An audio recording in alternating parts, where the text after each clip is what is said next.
Reform MP Richard Tice has launched a fierce critique of Labour leader Keir Starmer, accusing him of perpetuating a false narrative surrounding the tragic Southport attacks.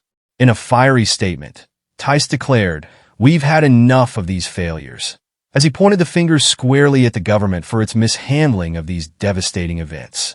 Tice's scathing comments came during a live interview on Sky News, where he didn't hold back in criticizing Starmer.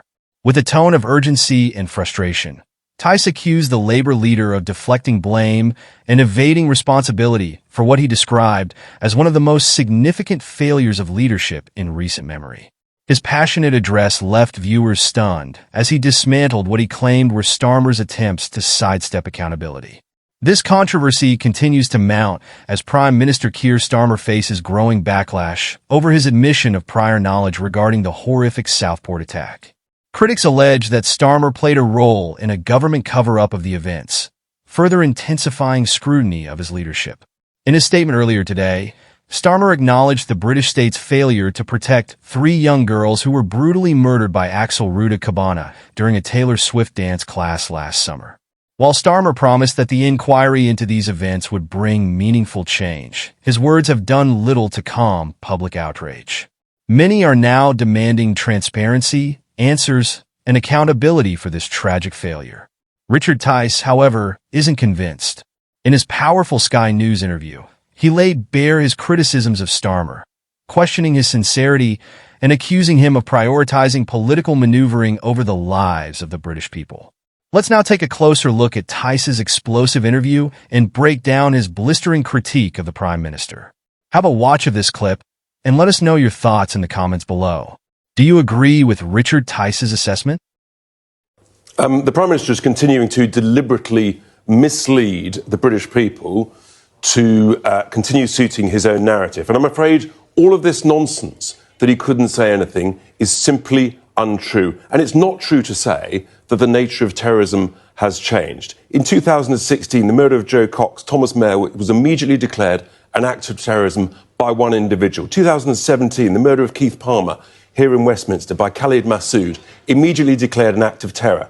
August 18 car attack outside Westminster, immediately declared an act of terror by one individual. December 18, Murray Mohammed stabbing 3 people in Manchester Airport, an act of terror declared immediately by one individual. What's happened here is that the Prime Minister and the Home Secretary, as he admitted this morning, knew within hours what was going on. He will have known about the background of this individual. They've made the deliberate judgment to withhold information from the British people that they could have told the British people because Axel Ruda was not charged until the 1st of August. So we could have been told, we should have been told about the prevent and the failings, and it should have been declared a terror incident within 24 hours. That is why the British people were so angry and are still raging about this. You say the phrase deliberately mislead. The question then is, from your perspective, if that is the case, and I'm sure Sir Keir would very much disagree with you, why? Because I'm afraid I think it's to do with political correctness. They were nervous about the background of this individual and the failings of institutions multiple times. Prevent that we'd already been told. After the London Bridge attacks, we'd already been told that Prevent was going to be reorganised and sorted out. We knew of its failings. Didn't happen. We hear that police, he'd been in touch with the police, he'd been in touch with court, youth justice service. Everybody was covering their backsides. They all had something to hide, and therefore it didn't suit them to disclose this information. This is a massive cover-up of massive proportions, and the British people need to understand the truth. The Prime Minister said earlier that if the trial had collapsed because crucial details had been revealed by he or others whilst the case was being built, that Axel Ruda could have walked free. That's his argument as to why. That is misleading waffle and nonsense. The guy hadn't been charged, OK? So we know what the law of the land is, as does the Prime Minister, and I've just listed out a series of previous instances where the British people were told within 24 or 36 hours that it was a terror incident, often being told the background of the individual before they were charged. So I'm sorry, Prime Minister, but you are deliberately misleading the British people. You are creating a false narrative, and we're not going to tolerate it. He says that laws need to be reviewed, reformed and changed. They don't. The laws are there. They're absolutely fine, as has previously been set out, as I've just listed, 4 cases. But if it is the case that the framework within which Prevent is working isn't broad enough to identify a child such as this who's obsessed with genocide, mass killings, school shootings. How much more information do you need? But is it not the case, as he's trying to make, that it does need reform to the Prevent protocol? You're right, the country needs reform because we're sick and tired of this incompetence by multiple authorities across the establishment. We've just had enough of these multiple failures. We were told Prevent was going to be reformed and changed, and it wasn't.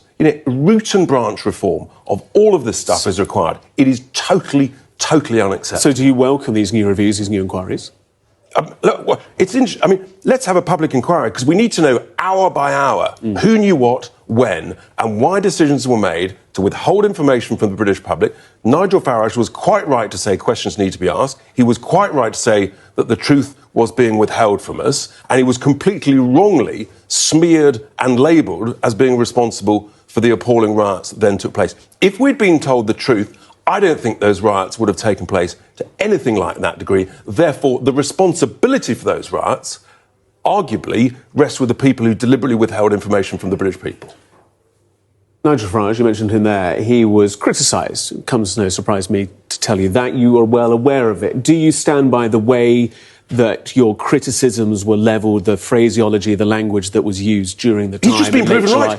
He's literally been proven right. That we said questions need to be asked and answered, and he said, is the truth being withheld? And it turns out the truth was being withheld. The Home Secretary and the Prime Minister knew exactly what was going on.